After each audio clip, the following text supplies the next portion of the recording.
All right, welcome back to the Onebar and Lupagus show on Onebar with Lupagus. The schedule is out. We've all had a chance to just soak this in. We're going to talk about the 5 biggest takeaways from the schedule. Be sure to get over to Mini Grown, one of our favorite sponsors of the show. Use the promo code ONELUP, 50% off, minigrown.com. Use the promo code ONELUP. Look at this delicious chocolate bar. Oh, man, looks fantastic. We'll put this on a s'more. You think that really? I don't know. I'm sure it'll be delicious. Yes. So hit up Mini Grown, made here right in Minnesota. 5 takeaways. Let us know your biggest takeaways.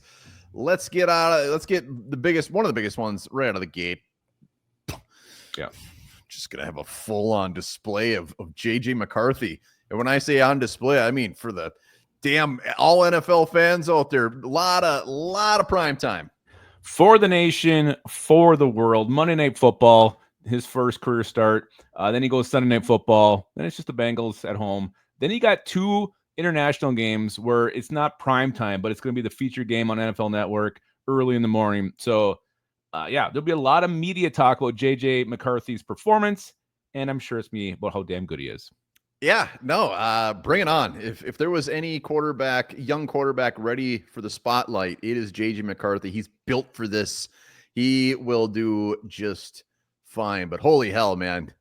This is a crazy start, and crazy is another option on this list. But for a quarterback that has never taken a regular season snap, but I mean, a young quarterback who has the makeup to handle this is JJ McCarthy. The way he handles himself at the press conference, he always just knows what to say.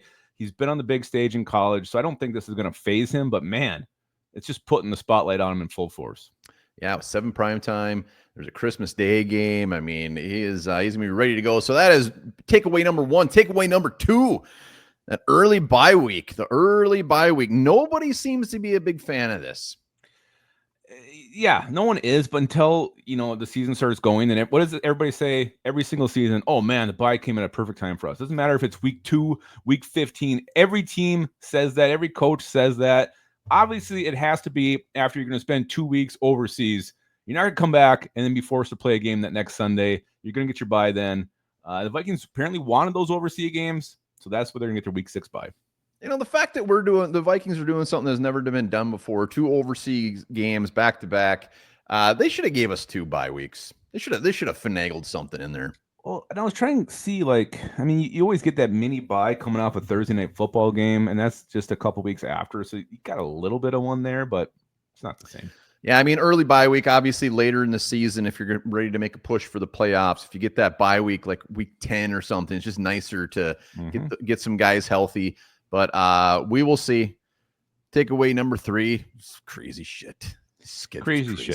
Crazy start. NFL players like to be in a routine.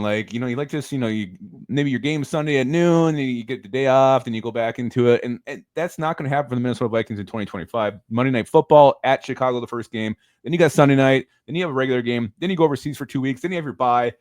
And then you got a Thursday night game and another Sunday later. I mean, these guys aren't going to be in their normal routine like you normally would under just a regular season. Well, these aren't normal guys. These are athletes. These guys are ready for the spotlight, but it is absolutely crazy, some of this stuff. I said it yesterday in the live, but that Thursday game, who do we play on Thursday? Chargers.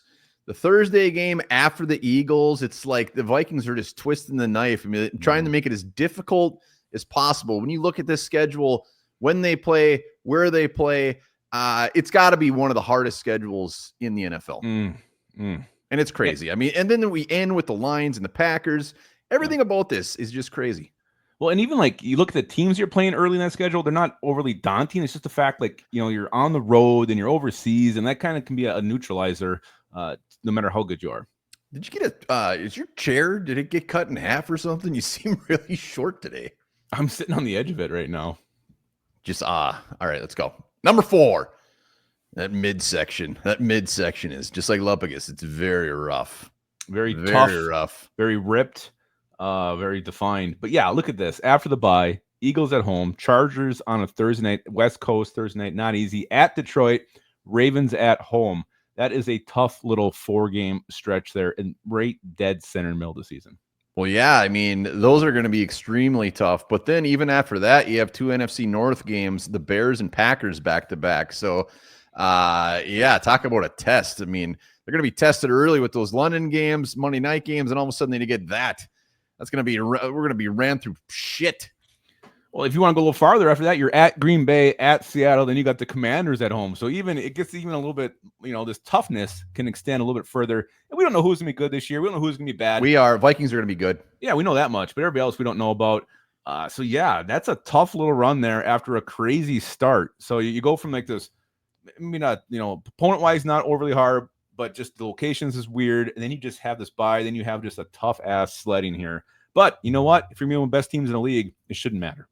I was just gonna say, like, a lot of people say, "Hey, we're gonna be the best. You gotta beat the best." Ric Flair.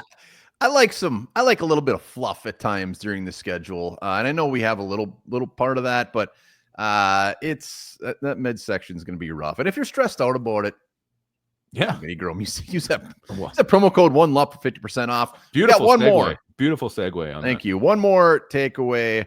We're ending at home. We got the Lions and Packers, 2 big divisional games at home. Lions on Christmas, and then they do get that longer bye. Then they got the Packers on the 4th. Yeah. 2 division games at home to finish this off. This could, determine NFC North champion. It could determine playoff seeding. It could determine the number 1 seed. We don't know how this is going to go. Vikings had the number 1 seed battle last year. Didn't work out for them. They lost. Horrible performance by Sam Darnold. Maybe this year it'll be rematch on our own turf. It's in the past. Let's not bring that up anymore. Can't help it. And you know what? Who knows? Maybe we'll have the division wrapped up by then. We're not even playing anybody, but could be some very stressful games at the end of the season, but they are at home. Those are the biggest takeaways out of the schedule. There's plenty. Let us know in the comments how you're feeling about it, and get your butts over to minigrown.com. Promo code OneLUP. And remember this, raccoons will kill chickens, but only to eat them. They don't do it for sport. It's nice of them.